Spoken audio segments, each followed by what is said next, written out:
রাজনীতিতে স্বস্তির হাওয়া, কমছে প্রতিহিংসা, ইতিবাচক দেশে বিশেষজ্ঞরা।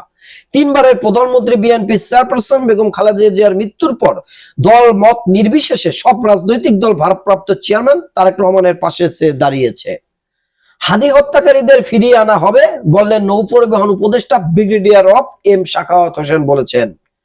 সৌদি বাদশার শোক প্রকাশ সাবেক প্রধানমন্ত্রী বেগম খালেদা জিয়ার মৃত্যুতে। সবার সহযোগিতায় পরিকল্পিত শহর গড়তে চাই রাজধানীর উন্নয়ন কর্তৃপক্ষের রাজুক চেয়ারম্যান ইঞ্জিনিয়ার রিয়াজুল ইসলাম বলেছেন। বিক্ষোভকারীদের হত্যা করলে উদ্ধারে আসবে যুক্তরাষ্ট্র। ইরানের চলমান বিক্ষোভে প্রাণহানির ঘটনায় কড়া হুঁশিয়ারি দিয়েছেন মার্কিন প্রেসিডেন্ট ডোনাল্ড ট্রাম্প। সারা দেশে খালেদা জিয়ার জন্য দোয়া মোনাজাত, মায়ের জন্য দোয়া করলেন তারেক রহমান। ওয়েবসাইটে জটিলতা, সিপিবির 65 জনের প্রার্থিতা বাতিল হচ্ছে, স্বতন্ত্র প্রার্থী বাতিলের হিড়িক। গুরুতর অসুস্থ ডক্টর কামাল হাসপাতালে।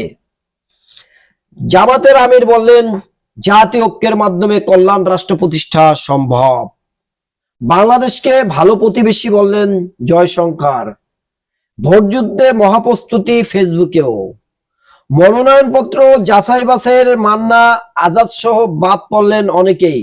হলফনামায় এফিডেভিট সই, ভোটার সমর্থক সূচক স্বাক্ষরের সমস্যা, মামলার তথ্য গলমিল। ভোটযুদ্ধে প্রস্তুতি সংগ্রহ করা হচ্ছে মিলিয়ন ফলোয়ার পেজ, চালানো হতে পারে অপপ্রচার, ব্যবসা নিতে তৎপর হচ্ছে সরকার। চলে আসলাম শেষের পাতায়।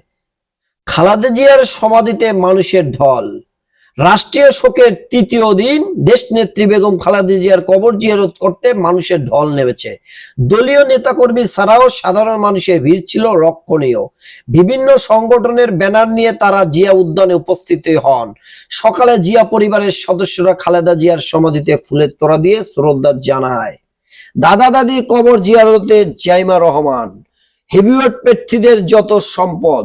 বিএনপির মহাসচিব মির্জা ফখরুল ইসলাম আলমগীরের স্ত্রীর সঙ্গে যৌথভাবে প্রায় 4.5 কোটি টাকার সম্পদের মালিক। নির্বাচন কমিশনে দাখিল করা হলফনামায় দেওয়া তথ্য অনুযায়ী ব্যাংক হিসাব, নগদ অর্থ, কৃষি জমি, শেয়ার, যানবাহন সহ স্থাবর অস্থাবর সম্পদ মিলিয়ে তাদের স্বামী স্ত্রীর নামে এই সম্পদ রয়েছে। বিএনপির মহাসচিবের মোট বার্ষিক আয় 11,83,133 টাকা। ঢাকায় ভারতীয় প্রতিনিধি দল গঙ্গা পদ্মা পানিবণ্টন চুক্তি পুনর্নবীকরণ। 1 মাসের আলটিমেটাম দিল ইনকিলাব মঞ্চ।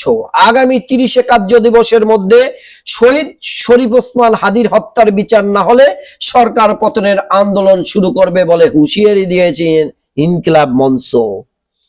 স্বামীর পোশাক পরে টিকটক, স্ত্রী কনস্টেবল প্রত্যাহার। সম্পদ বেশি মুক্তাদিরের, কম ইমরানের। নতুন পেঁয়াজে বাজারে স্বস্তি, ডিম মুরগির দাম কম। রাজধানীতে বিদেশি আগ্নেয়াস্ত্র গুলি সহ গ্রেপ্তার 3 জন। মঙ্গলবার পর্যন্ত থাকবে ঘন কুয়াশা। ঢাকায় নামতে পারল না 9টি ফ্লাইট। সারা দেশে মোবাইলের দোকান বন্ধ ঘোষণা। বিআরসি ভবনে ভাঙচুর, 45 জন কারাগারে। চট্টগ্রামে ব্যবসায়ীর বাড়িতে মুখোশধারী সন্ত্রাসের গুলি। ঢাকা মাওয়া এক্সপ্রেসে 3 দুর্ঘটনা, আহত 20 জন। নিজের রাইফেলের গুলিতে প্রাণ গেল বিজিবি সদস্যের। আশায় শুরু, হতাশায় শেষ। জাতিসংঘ মহাসচিব সহ 4 বিশ্ব নেতার ঢাকা সফর। প্রিয় দেশবাসী, এই ছিল পত্রিকার শিরোনাম। আসসালামু আলাইকুম।